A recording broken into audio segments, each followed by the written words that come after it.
Laura Ceballos, la licenciada, que obviamente será nuestra mesa, la que vamos a participar como todos los lunes aquí con la familia de Sin Censura. Laura, ¿cómo te encuentras el día de hoy? Ahí, bueno, todavía falta, ahí se está conectando nuestra compañera. Ahí está. A ver, Laura, ¿cómo te encuentras el día de hoy? ¿Estás? Buenos días, pues yo aquí muy contenta de que hoy seas la anfitriona de esta mesa y pues muy interesada en los temas que nos mandaron hoy para platicar contigo. Pues mira, Laura, yo no es que sea muy insistente en este tema, sin embargo, estamos ante evidentemente un antes y un después en el caso Ayotzinapa. Durante mucho tiempo se habló de esta verdad histórica y uno de los compromisos, además de este gobierno, fue dar seguimiento claro a este tema. Hace unos días lo que vemos es un informe de cientos de páginas, más de 1000 páginas, que hoy nos da cuenta de la magnitud de lo que realmente estaba ocurriendo aquella noche, el 26, madrugada del 27, en Iguala, en Guerrero. Lo decía anteriormente, es un informe bastante completo. Durante esos días se dio a conocer una versión sintetizada a los medios de comunicación.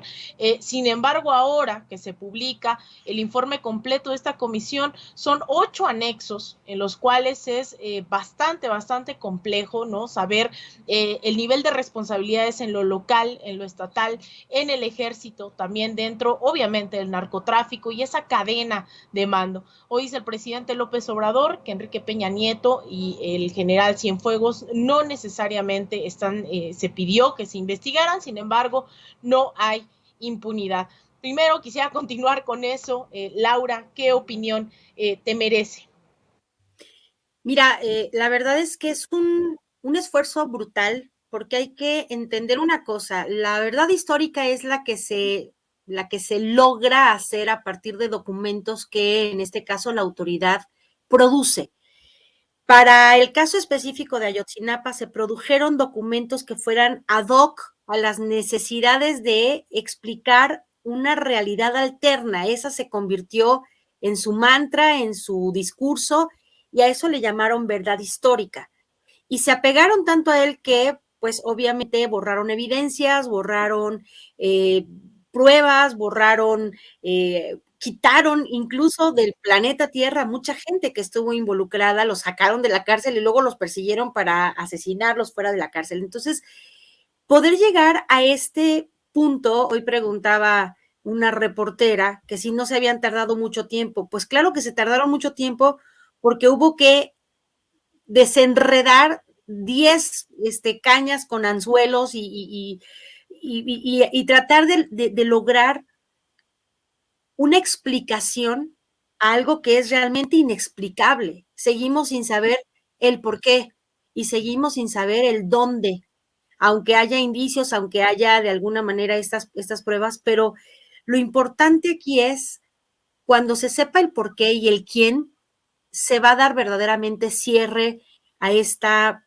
desgracia para México. Sin embargo, este paso que se ha dado, que me parece muy importante y que reto a que diga aquí el que levante la mano, que diga que ya revisó acuciosamente todos los anexos y todo el informe, pues no es cierto. Está muy largo, es muy complicado porque tiene demasiados datos.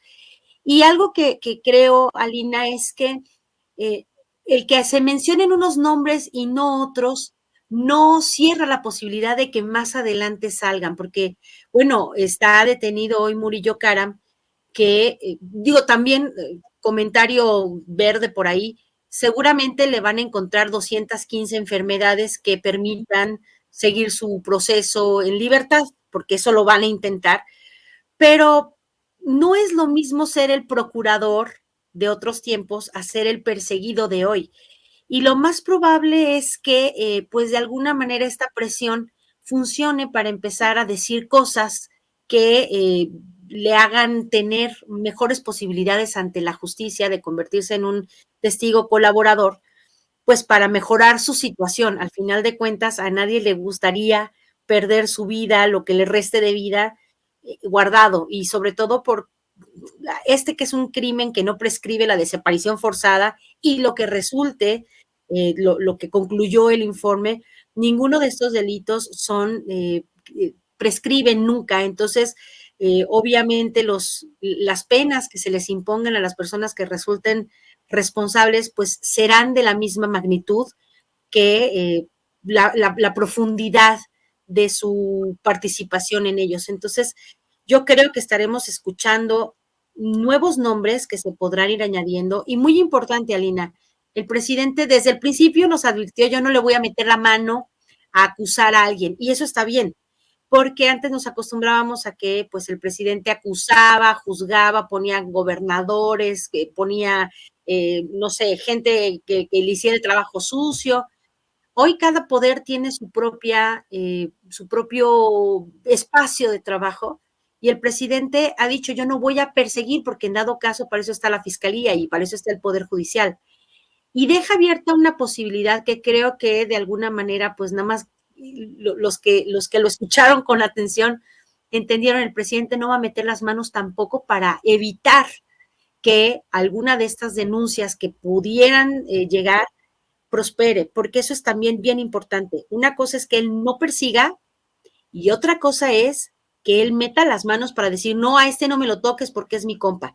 Ahí no vamos a ver al presidente defender a nadie. Sí lo ha dicho, no defendería más que a su hijo pequeño, a los demás que se rasquen con sus uñas, no va a defender a ninguna de las personas que lleguen a estar nombradas en posibles futuras denuncias o ampliaciones de declaraciones. No sabemos quiénes falten por ser señalados de algún grado de complicidad o de orden incluso de esta masacre de Ayotzinapa y estaremos, me parece, empezando a ver que se asoman los primeros rayos de justicia por esta atrocidad que, como decía Jorge hace un momento, está a punto de cumplir una década en donde el dolor más grande es la forma tan vil que la autoridad tenía de darle la espalda al pueblo, de burlarse de su dolor y de darle a tolo con el dedo toda la vida. Así que, pues, duro leerlo, duro enterarse de esto, pero es la confirmación de que era un estado podrido, fallido,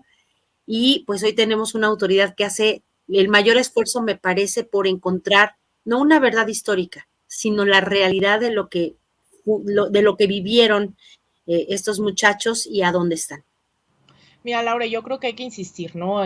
Yo sé que el gobierno ha informado todo esto, ¿no? Son miles de páginas, no solamente es una declaración, hay mucho que procesar, sin embargo, pues también, así como le insistía yo a Jorge Gómez Naredo, tendremos que escuchar también con bastante precisión a los familiares, a las madres, a los padres, para ver qué dicen, pero algo que también no voy a dejar pasar, y esto ya es brevemente porque lo estábamos abordando en la mesa anterior, los medios de comunicación, Laura, definitivamente son un factor, ¿no? Le llaman el cuarto poder en varios lugares. Tiene razón, vivimos durante varias décadas, durante este duopolio mediático, tanto televisivo, tanto Televisa como TV Azteca llevaron día y noche las narrativas sobre lo que realmente, entre comillas, estaba ocurriendo en este país. Pasaron de legitimar masacres, persecuciones, pero también en el caso de Guerrero fueron décadas de legitimar la persecución en contra de líderes sociales, en contra de quienes se levantaron, obviamente, en armas ante la desigualdad y la pobreza, ante quienes egresaron justamente en esa creación de ese estigma de la normal de Ayotzinapa, ¿no? Guerrilleros que salieron también de ahí, como Lucio Cabañas y Genaro Vázquez, y que durante todos estos años han puesto a la comunicación al servicio de los más poderosos. Obviamente Ayotzinapa no fue la excepción, y tenemos a un Carlos Marín que, si bien hace ya bastante tiempo, bastantes años, estaba declarando que incluso los familiares de Ayotzinapa tenían que pedir perdón a las autoridades y enarbolaba nuevamente la verdad histórica, creímos que a lo mejor algo iba a hacer sentido durante estos meses, sobre todo durante estos días que se ha informado con esta forma, no sé si ya llamarla exhaustiva, pero sí al menos mucho más amplia que en otras ocasiones, y aún así sostiene un Carlos Marín con Ciro Gómez Leiva que esa verdad histórica es la verdad. Vamos a escuchar brevemente de qué habló este personaje. No me sorprende que algo que se veía venir desde las semanas anteriores a la toma de posesión del nuevo gobierno, que ahora ya va haciéndose viejo, se perfilara pues lo que yo veo como una verdadera conspiración, aquí sí un complot, para tratar de derrumbar, pues haz de cuenta que el Popocatépetl, porque este asunto está pareciéndose mucho, no, se parece, es idéntico a los loquitos que niegan la existencia de campos de concentración y el exterminio, desde luego de judíos y de gitanos y de homosexuales y de eslavos en la Alemania nazi. Es decir, es idiota suponer que Murillo Karam y quizás, imagínate nada más, el general Cienfuegos y la gente de Peña Nieto, el propio Peña Nieto, como algunos imbéciles suponen, se sentaran a redactar la versión que conocimos el 27 de enero de 2015, a los 4 meses de cometido el crimen contra los estudiantes normalistas de Ayotzinapa, que rindió Jesús Murillo Karam, y que pues le duela a quien le duela, le pese a quien le pese jurídicamente, es la verdad histórica. Ahí, Ceci, hasta ahí, David. Pues mira, Laura, podemos seguir escuchando, pero ya leí en el chat, dice, se me está amargando el café, ya lo había puesto más ampliamente. Vicente, ¿qué opinión te merece una postura que, si bien no es exclusiva de Carlos Marín, sí creo que llega a representar a esa que se creía una élite en los medios de comunicación que se dedicaban a sueldo, ¿no? A chayote abierto, a legitimar posturas tan graves, ¿no? Tan violentas como lo es la llamada verdad histórica? ¿Qué opinión te merece, Laura? Mira, es curioso que este sujeto pueda seguirse diciendo periodista, porque el periodismo implica una responsabilidad enorme. O sea, Vicente lo ha dicho, eres presa de tus palabras, o sea, te condenas a ti mismo cuando abres la boca, y cuando tienes verdadera, pues no sé, dignidad, tienes esa capacidad que dijo hoy el presidente de decir, chispas, me equivoqué. En ese momento creí que era lo adecuado, creí que era lo verdadero. Creo que podríamos entender que una persona en la posición de un periodista, como lo son esta pléyade de estrellas de las televisoras y las radiodifusoras y los periódicos y las revistas, pudieran tener la mejor opinión del entonces procurador de la República y del entonces presidente, porque eran quienes les pagaban y les enviaban estos comunicados de prensa, que ellos únicamente tenían que darles un poquito su estilo y leer, y tan. Ahí terminaba la labor de estos presentadores de televisión. Lo que lastima, lo que ofende, es que utilice un ejemplo que justo sirve para darle a él con la vacinica. Él dice que estos tontitos, idiotas que dicen que el Holocausto no pasó, justamente son ellos. Ellos son los que salen como vocingleros a decir, el Holocausto de Ayotzinapa no pasó. Lo que ocurrió fue la verdad histórica que San Murillo Karam dijo que fue. Es decir, no podemos nosotros como sociedad seguir creyendo en la palabra de personajes como este, que aun cuando un equipo multidisciplinario, internacional, independiente de, pues incluso las autoridades mexicanas, llegaron a conclusiones tan firmes y tan derechas, o sea, no es porque, vaya, se tardaron tanto porque pudieron armar este rompecabezas con lo que pudieron, con lo que encontraron, que les dejaron esta bola de sujetos mentirosos y montajeros, y llegaron a esta determinación porque es lo que debe ser, porque siempre hay que recordarlo, y se lo podemos preguntar al abogado César Gutiérrez.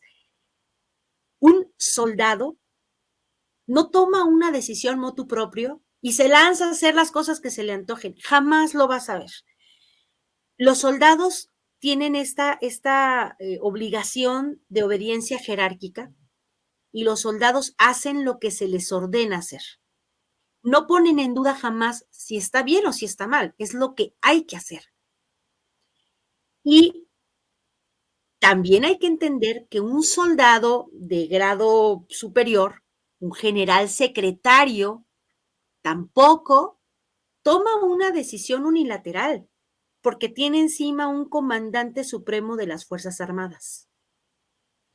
Que si por un lado Peña Nieto, siendo ese comandante de las Fuerzas Armadas, dio la orden, qué HDP, pero si no la dio, qué estúpido, porque él era el responsable del comportamiento, de la ejecución de esas tareas de un ejército que él comandaba. Es decir, está como Calderón cuando dice que no se enteró de nada. Pues malo si se enteró y lo permitió, y peor si no se enteró, porque entonces ¿dónde estaba él? O sea, vaya, es una responsabilidad que va a alcanzar a muchas personas de jerarquías superiores. Y en el caso de los periodistas, esta costumbre que tenían de darle su lustradita y su planchadita a los figurones que les daban pues su chayote, porque así se llama, chayote, qué pena, por decir lo que tenían que decir sin atacar realmente al gobierno, pues tienen dos caminos: continuar con esta misma forma y pues acabar descastados como están siendo, o recular, porque también es, ya no digamos que de sabios, digamos que si quieren sobrevivir en este nuevo ambiente en donde las redes sociales, donde la gente, las personas, Héctor, Elizabeth, Juan, tienen una opinión y tienen un canal de YouTube, de Facebook para emitirla, ellos están quedando cada vez con menos poder, y de eso se trata. Me parece que las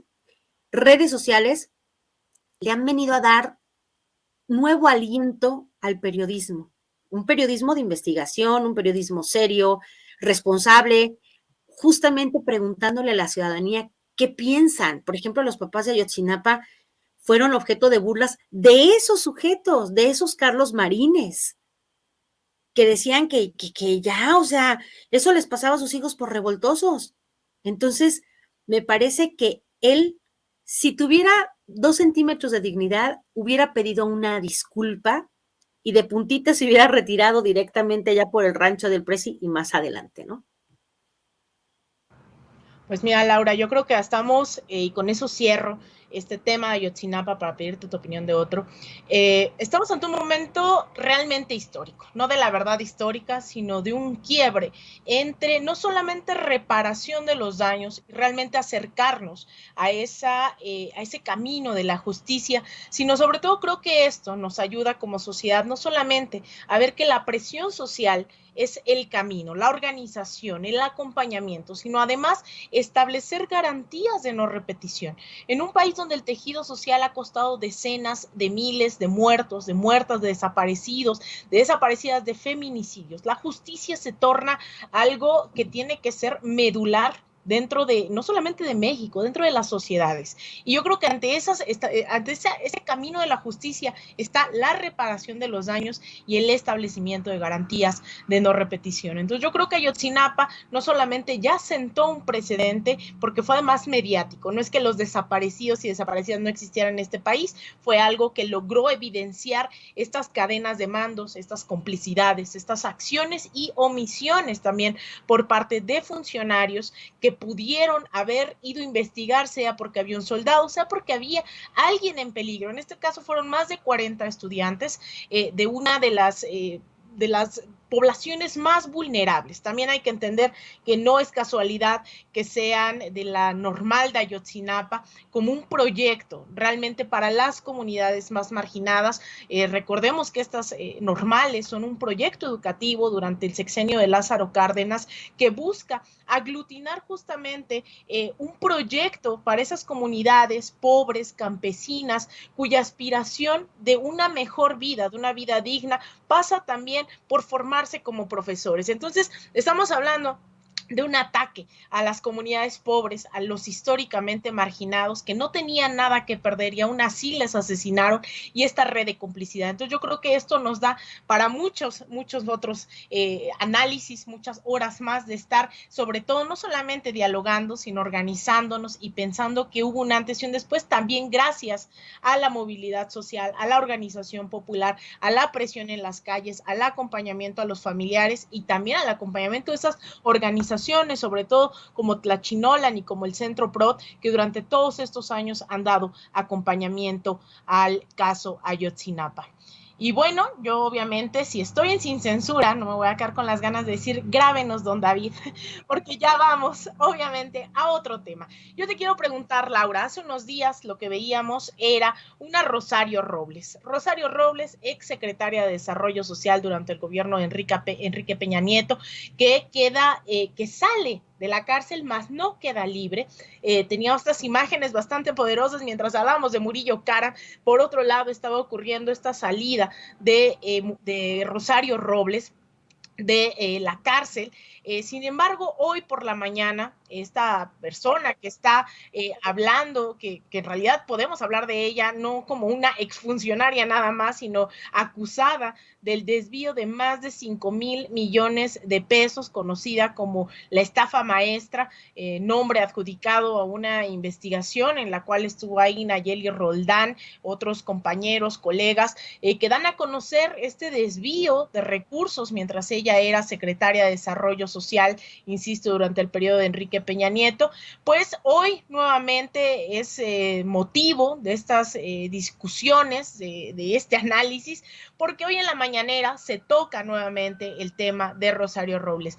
Esta vez para aclarar en voz del presidente López Obrador que el hecho de que haya salido de la cárcel no significa que quede exonerada de estos delitos de los cuales se les está investigando. Sin embargo, falta la sentencia. Vamos a escuchar las palabras del presidente López Obrador el día de hoy en la mañanera.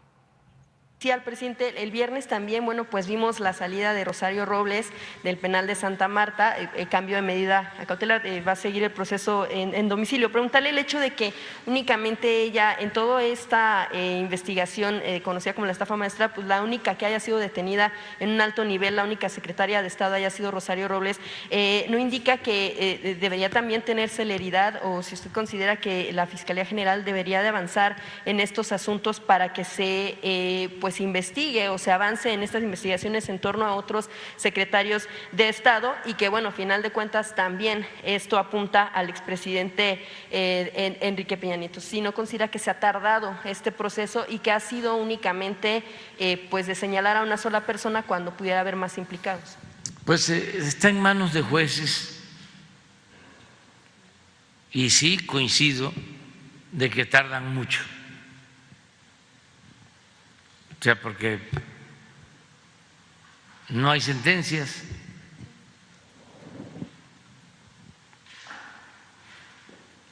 Deben de acelerar más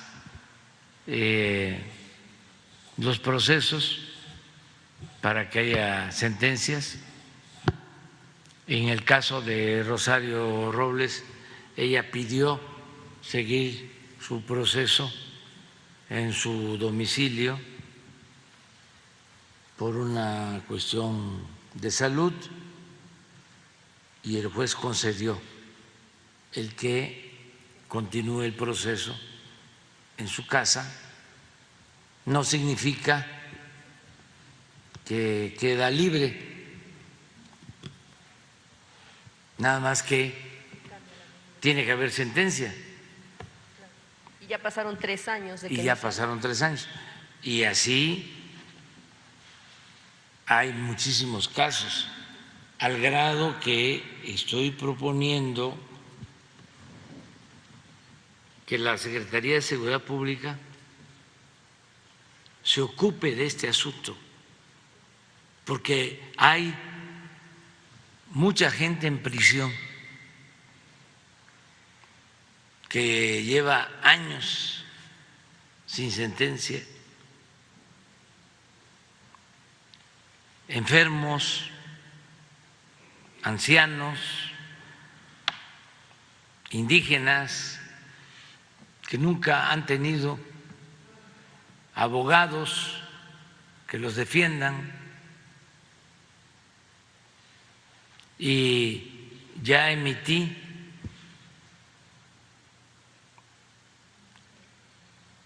pues un decreto de amnistía, pero no avanza, porque también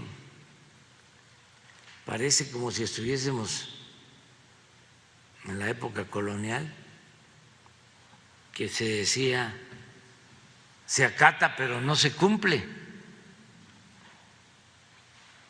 Entonces, como yo soy perseverante, se debe de acatar y se debe de cumplir. Presidente, con todas... Ahí está, Laura, estas declaraciones en contexto también decir que sale Rosario Robles, pues se pone sobre la mesa la calidad, ¿no?, de su salud a sus 66 años. Lo que dice su defensa es que tiene hipertensión, rinitis crónica, la cual se ha desarrollado durante el encierro y que desde ese momento en que es detenida en el 2019 ha bajado más de 10 kilos. Esto no es en su defensa, esto es lo que alega la defensa, y además dice, pues ha tenido problemas de cadera, sufrió de COVID. ¿Tú qué piensas de estas declaraciones, en tanto que ha salido, pero que también no significa que esté libre y que se exige también ya la sentencia después de un proceso de 3 años? Pues mira, justo eso. Desgraciadamente, todavía vemos cómo es que hay influencers, no de los que hacen TikToks y eso, sino en medios de la política. Yo no creo que sea bonito, ni fácil, ni agradable estar en la cárcel.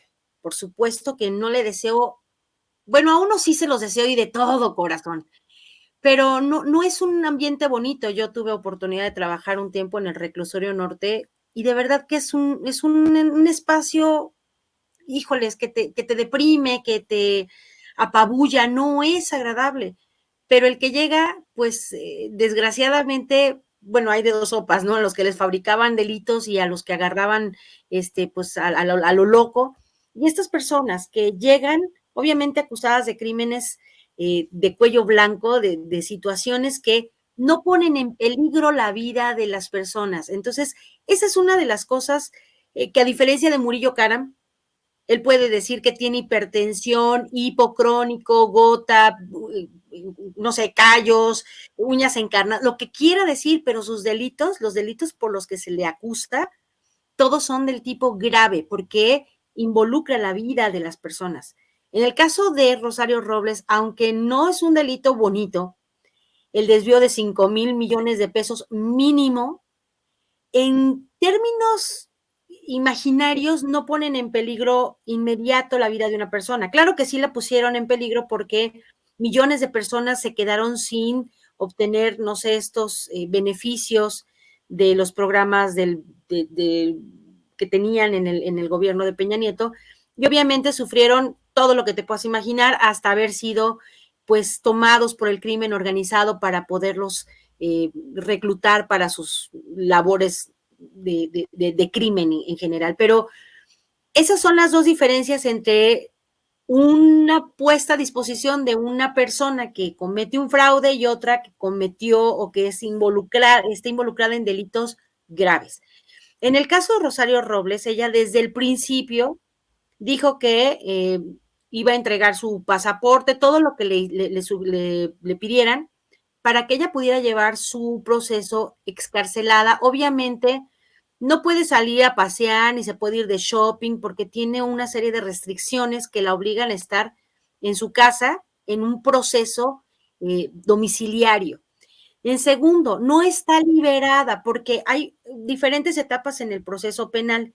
En este caso, la prisión preventiva, que es la calidad en la que ella estaba, no puede durar más de 2 años, técnicamente, y aún así vemos personas que tienen 17 años en ese limbo jurídico que no es ni inocente, pero tampoco está procesado adecuadamente. Entonces ella nada más estaba en esta, digamos que son 3 escalones. Ella estaba en el primero como persona vinculada, señalada, pero no había iniciado su proceso.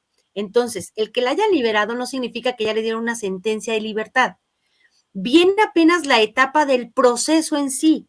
Ella nada más estaba como indiciada o señalada, sujeta a esta prisión preventiva porque por el monto de dinero desviado se puede presumir que cualquiera se pela. En este caso, las cuentas que ella tiene están congeladas, ha entregado su pasaporte, ella va a estar sujeta en su casa a este proceso y una vez que inicie el proceso, cuando se dicte la sentencia, si le dicen que por su delito debe cubrir 15 años de cárcel, le descontarán los 3 años que pasó en prisión preventiva y tendrá que concluir los 12 años siguientes. Es un número arbitrario, o sea, pueden ser 40 o pueden ser, no sé. Pero esa es la diferencia. Pero sí tienes toda la razón. Yo sé que a nivel ambiente, a nivel de cancha, nos aguaron la fiesta. De alguna manera estábamos brincando en una pata por la detención de Murillo Karam. Y por otro lado, en la misma tarde, minutos después, nos dan esta mala noticia. Para mí, si a mí me preguntas si me parece que Rosario cometió un delito que pone en peligro la vida de otras personas, yo te voy a decir que sí. Y a mí me parece que los delitos como fraude y estos son delitos a lo mejor que no incluyen una violencia física como tal, pero que sí acarrean desgracias enormes porque empobrecen a toda una sociedad, la marginan, le cierran las puertas de la educación, de la salud, del bienestar, las obligan a incluso cometer delitos, a lo mejor sencillos, como el robarse un pollo, pero a lo mejor más grandes como ser parte de una célula criminal. Entonces, yo creo que el coraje que todos tenemos, y yo lo imagino que este elefante hipotético que el presidente siempre dice que estamos levantando entre todos, tiene una pata que está con un grillete, con una bola de estas gigantes de cañón, y esa pata está gangrenada y ese es el Poder Judicial. El Poder Judicial está en contra de prácticamente todo. Yo no estoy hablando del ministro Saldívar, que es muy progresista y que, bueno, fue a hablar con Rosario y ella le agradece en lo personal, pero no fue el pleno de la Suprema Corte quien le dio la libertad, sino un juez, cuando ella ha apelado como 30 veces que quiere salir y el juez al final de cuentas le decretó seguir el proceso en libertad. El Poder Judicial, Alina, tiene esta terrible etiqueta. Estamos viendo cómo desde el poder protegen a otros en el poder. Vemos al juez Gómez Fierro otorgar siempre amparos a grandes empresarios de telecomunicaciones o los que quieren a fuerzas parar la construcción de las obras, pero no ampara al pueblo que se defiende, no ampara al gobierno cuando demuestra que es en beneficio del pueblo. Vemos, por ejemplo, a un Instituto Nacional Electoral que está en persecución de las personas. A ti te han perseguido, están persiguiendo personas en las redes sociales porque emiten una opinión en vez de proteger a las personas para que emitan su voto de manera segura. Hemos estado presenciando cómo la autoridad, lo que conocemos como autoridad, hoy está en persecución total de las personas cuando debieran ser las personas las protegidas por ese sistema. Entonces, el sistema judicial de México tiene la grave carencia de, pues, respeto a la dignidad y a los valores de las personas. Y por eso es que nos molesta y nos pica y nos arde ver salir a Rosario. Sí, habrá enflacado 10 kilos, sí, pero es que cuando le ofrecieron ayudar a desviar 5,000 o 10,000 o lo que hubiera sido, si hubiera tenido valores, si hubiera tenido dignidad, yo hubiera pensado en soy mujer, soy mamá, no sé, abuela, lo que vaya a ser, no voy a cometer semejante despropósito, no voy a permitir que se dilapiden los bienes de la nación en favor de un puñado de ladrones como Videgaray, como Peña Nieto, como Mid o como los que estuvieron involucrados desde la concepción de esta rapiña, y hubiera dicho no. y ahora apela, es que soy mujer, es que hay violencia política en mi contra, es que me están, no sé, estoy enferma, tengo la diabetes, la presión, la depresión, y tiene todo. Entonces, y la gente pobre y la gente que se quedó sin comer. Entonces, yo creo que sí, a mí me parece técnicamente que sigue sujeta a proceso, pero qué chido estar en tu camita y estar en tu casita, mientras que hay millones de personas que padecieron por años una pobreza rayando en la miseria por estos desvíos y por esta forma de hacer política de los priistas que les valía un pepino, y los panistas también, dejar en la miseria a millones de mexicanos con tal de cubrir sus necesidades básicas de lujo nivel jeque y para arriba. Mira, Laura, yo leo a la gente que está escribiéndonos en el chat a propósito de este tema y que de fondo está la justicia, ¿no? Esa justicia a veces o muchas veces muy lenta, que no llega, dicen la justicia tarde, pero llega, y a veces nos desesperamos completamente de que no llegue o que sea tan desigual, ¿no? Esa justicia no es lo mismo para una persona indígena, mujer de la sierra, que para alguien como Rosario Robles. Y yo entiendo esa indignación de la gente y la comparto en el chat. Hablan de, entonces, si ese fuese el caso, deberían de dejar libre a alguien como Israel Vallarta. Pero no solamente es Israel Vallarta, son miles de casos, tú lo debes saber bien, Laura, como abogada, que la injusticia en este país también radica en esa discriminación de etnia, de clase, de género, ¿no? La justicia llega en diferentes formas, si eres mujer, que si eres hombre, que si eres pobre, si eres rico, que si eres indígena o si no. Y yo creo que ahí es en donde también el presidente López Obrador, en esta segunda parte de la declaración de lo que dice, no solamente habla de Rosario Robles, habla de esa gente que no ha tenido acceso a justicia, primero los inocentes por no tener acceso a alguien que pueda traducir al castellano, en segunda por ser pobres y no poder pagar una fianza que les permita salir, así sean 100 pesos, 200 pesos, hay muchísima gente en ese caso. Y la otra pues también es la gente que no ha tenido una sentencia por lo desigual de ese sistema judicial. Cuando hablamos, ya hace varios años, y yo siempre le digo esto a Vicente, en este espacio me decían, Alina, es que es bien radical, es que no sé qué, y yo les decía, es que este es el momento de pedirlo todo, de pedir justicia, de pedir reparación de los daños, de establecer las garantías de repetición, porque no vamos a esperar a que si un día, que ojalá no, llega nuevamente la derecha al gobierno, evidentemente ese no va a ser el momento para nuevamente pedir que se voltee a ver a estos grupos históricamente marginados para transitar hacia un modelo de justicia. Entonces, yo creo que la gente que está hablando en el chat tiene esa perspectiva, ¿no? Esa indignación de que no solamente es el caso de si Rosario Robles se va a su casa, dicen, yo también tuve COVID y no estuve robando, yo también tengo problemas, ¿no? Y etcétera, etcétera, o el caso de Israel Vallarta. Yo creo que es bastante profundo, coincido contigo cuando decimos la transformación no ha llegado al sistema judicial, hay muchísima desigualdad, muchísima pobreza, no sé qué, este comentario final, esta reflexión final que te pido, Laura, en torno a esto que también leo en el chat, esta indignación que comparten con lo que tú estás diciendo, con lo que se está exponiendo, ¿con qué cerrarías, Laura? Pues justo eso, o sea, de verdad, yo creo que justicia no nada más es la aplicación de la ley. Ahorita preguntaba a alguien del chat que por qué no han llamado a cuentas al juez Gómez Fierro, porque técnicamente en el Poder Judicial nadie ha hecho nada malo. A ver, les platico.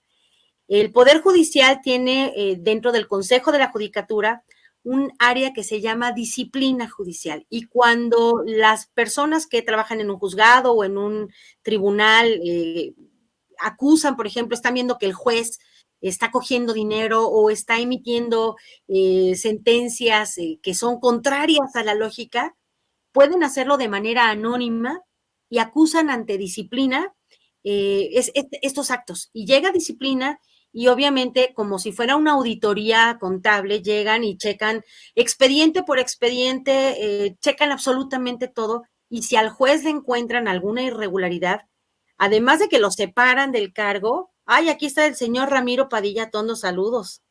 Es que no es, digo, es un lujo, ¿no? Que esté por aquí. Además de separarlo del cargo, obviamente lo ponen a disposición de la autoridad que corresponda. O sea, sí se puede acusar a un juez que esté haciendo las cosas mal, pero ojo, si el propio Saldívar ha declarado al INAH, ¿cierto o no?, que el juez Gómez Fierro ya fue investigado y no ha cometido, dentro de los parámetros de aplicación de justicia, ninguna falla. Por tanto, no pueden castigarlo, no pueden, aunque a nosotros desde el nivel cancha veamos que es que comete actos que podríamos tachar de traición a la patria, porque le dan amparos a empresas que quieren apoderarse, por ejemplo, de, no sé, la distribución de la energía eléctrica. Y a nosotros nos parece que no queremos llegar a los niveles de España o de Europa. Técnicamente no ha hecho nada malo. Entonces, sí, en efecto, la justicia no solo es aplicar la ley, porque en la aplicación de la ley hay muchos criterios. Y lo que para ti puede ser bueno según tu contexto, para mí puede ser malísimo.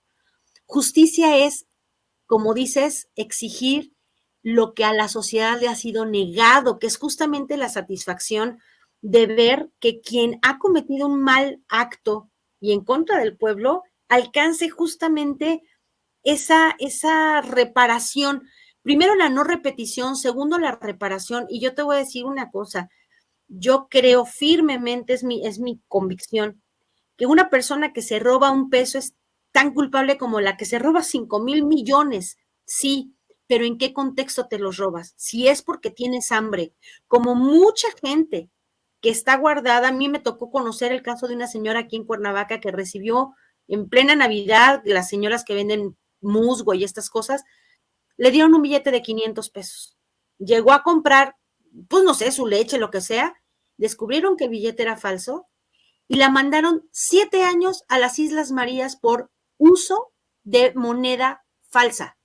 O sea, ese es el nivel de injusticia, como dices tú. O sea, si eres mujer y si eres pobre y si eres indígena y si eres afro-mexicano y si eres homosexual, o sea, se te van sumando las cargas de rechazo de un sistema judicial que tendría que ser como pintan a la justicia, ciega. Tendría que juzgar a todos según su delito y no lo hace porque los jueces, desgraciadamente, tienen esta carga clasista, racista, homófoba, misógina. Es muy, muy triste ver cómo el sistema judicial es el único que no camina y que tristemente, pues las víctimas siguen ahí, a pesar, por ejemplo, de una ley de amnistía que tiene años de haberse ordenado que se liberen a las mujeres, por ejemplo, que abortaron, sea voluntaria o involuntariamente por un accidente, siguen en la cárcel, mujeres que tuvieron esta situación.